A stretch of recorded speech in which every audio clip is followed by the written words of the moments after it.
Okay, guys, we'll be talking about effects of exam malpractice, or basically, let's say, not paying attention in school, being blockheaded. So that's our topic right now. So what's your take on it? Okay, you know what examination malpractice is? All right. When you try to gain undue advantage over other students, and you see that students these days they hardly repeat a particular level, and the school keep pushing these children from the primary level, and you see that sometimes a child will be unable to complete certain level, and the school would push the child to the next level because these children are their clients. So sometimes the children are able to get disadvantages due to malpractices. So and because of the malpractices, our nation is in shambles. And you know, we may be crying that things are difficult, our standard of living is high, but we will not remember that the hack in the standard of living is due to incompetency. We have all the resources. So if we, assuming we had or we have competent leaders that are able to put those resources to use, we wouldn't have been in the current state that we are. So how did they become leaders? They are not showing any level of competency. So how did they become leaders? Which means that there is something going on in the educational system that needs to be corrected. A lot of things are actually going on in the educational system. So that is just it. Okay. So, basically, this is a very sensitive one. So one is being this one is the lower level of educational system. Then the next one is the Nigerian government per se, and how it functions. Now I'll say what you've said is what we have observed. Like, I've been in the educational sector. I've seen pupils. Let's use primary level. I've seen pupils in, let's say, level 5, and they are worse than pupils in level 1 or 2. Now, all these pupils pass through these same levels. Now, they probably did very bad, but like you said, did not repeat the level. They kept going up, being pushed by the system. So everything now boils down to the system. Of course. Now, they are as bad as any blockheaded person. First of all, you look at the writing, very bad. They can't read, they can't spell, they can't even talk properly. Now, they are still going up and up. Now they'll go to the mid-level section, they'll still be the same. Now they go to higher institution. That is where malpractice comes in. Most of them don't even come to school. They just pay money to take care of the results and all this stuff. And at the end, you are put into a place to manage per se, to manage let's say not say an empire or a business or something, a firm. And that is where you see the level of incompetency.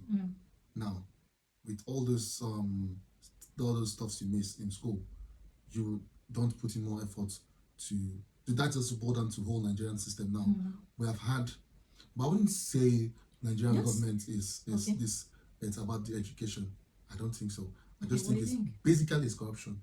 Well, what do you think? So when we talk about corruption, it still boils down to the educational system, because that is where the corruption started. We had someone educated. You said something about a child in basic 5 being poor academically than that in basic 1. So this is it.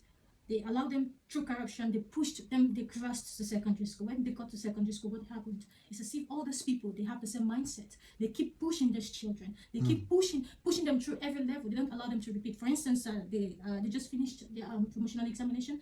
Most of them will not perform very well, but you see that they'll still be pushed to the next level. That is because they don't have a good and solid foundation.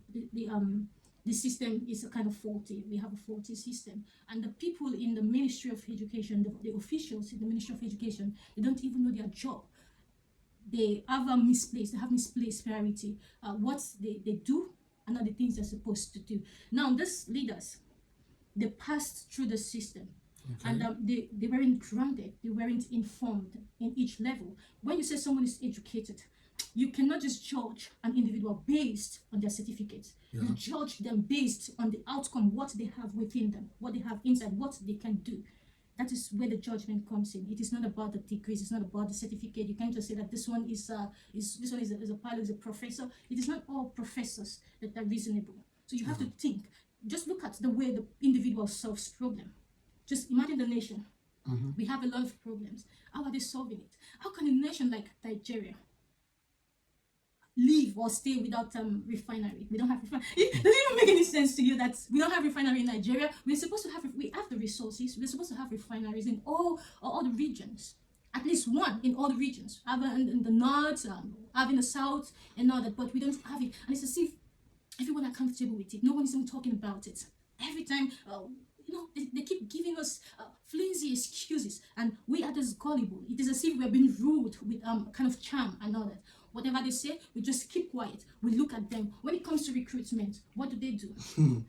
So that is it. Most of us, we have the degrees, but we don't have a job. Why? Recruitment is even the worst.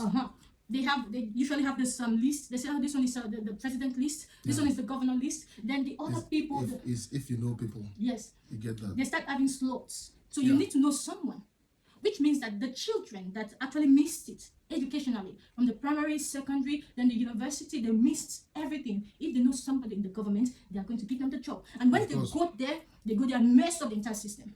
Nobody cares how competent you are. Yes. So that's the implication of the examination malpractice. We are suffering from the malpractices that we've done before now. Well, talking about Nigerian system and the refinery the refinery and all these things, it's a simple fix. Okay, people, there are cartels. Okay, that benefits from not having a refinery. That's the problem. Yes. So now these people are the people that are solely in charge of the country. So you can't do anything. Just like the major one that faces electricity. Now we have the capacity to generate power that can serve the whole nation, and the power will not have any outage. But it's not going to be possible because there are also the same people benefiting from that energy sector. So just like take for instance this small country before, Ghana. We gave them electricity and they are using it without even blinking. But we giving them, we could not even celebrate a whole day without any power outage. You've seen it how it works. So there are people benefiting from this. We have so many exports we can do, but nobody cares. They care about importing even the smallest matchstick. They benefit from this, and they will keep on benefiting from this. And you think till this time is okay? goes on. It's not okay, but what can you do about it? Now that's the problem. Democracy, it's overrated. It doesn't work. It is who they want. Look at the last election we did. Who we voted for, they threw it into the bush. Picked the strongest person. He got the seat. You can't take him out. No matter how badly he does, you can't push him out. And you know the problem before he came in? He didn't come because he wanted to save or help the country. Nope. He said it was his turn. It was turn. It has the man is what is wrong with Nigerians? The man has dementia. He's old. The man is older than the country itself by a far margin. Yeah. So that kind of person is not fit to be a leader. He has money. There's that rumor is a drug lord. He's not even a rumor. He's a drug lord, or he was, or he still is a drug lord. He has crazy money. He doesn't need the country's money. He just wants his turn. He's saying it's his turn. But he's still stealing the country's money. He's not stealing? Does he want the money? He's a billionaire in dollars. Though he might say, you look at Lagos now, everything in Lagos belongs to him. That's the point. Lagos is a huge state in the country. Every revenue that comes into, because shipping, everything, production, everything is in Lagos. Everything goes under this same man's name. Look at the family of Abacha. They can never be poor. So the same man is doing the same thing. He's rich, so he can still siphon money from the country and do whatever he wants. Nobody will stop him. That's even the next person that want to come in. I'm thinking the same thing will still repeat. It's a circle that keeps recycling. How long are we going to keep quiet? How long are we going to see? No, see the last protest they did? Everyone went up with a placard. All those things doesn't hold water. It's a normal thing. All. And SARS, what happened? People died. Did they end the SARS? No, don't change the name. It's the same The thing. system is still the same. Corrupted. How do we survive? Are just looking for a way to leave the country. Reasonable Nigerians are looking for a way to leave the country, and if you cannot leave, you just stay here, die. No one really cares anymore, because we've seen that these people don't even care about us. Well, fact is, nobody cares. Okay, right now we're used to it. What we believe is nothing will survive. We have been surviving, and we'll keep on surviving. Okay, system is bad. Nobody can fix it. It's unfixable until we do a reset. These old men, very soon, time is going. They will soon join their ancestors. Okay, one by one. They are old. It's natural. So until they do that, all of them, the young ones that they groom themselves, maybe we'll take over from them. They might repeat the same thing.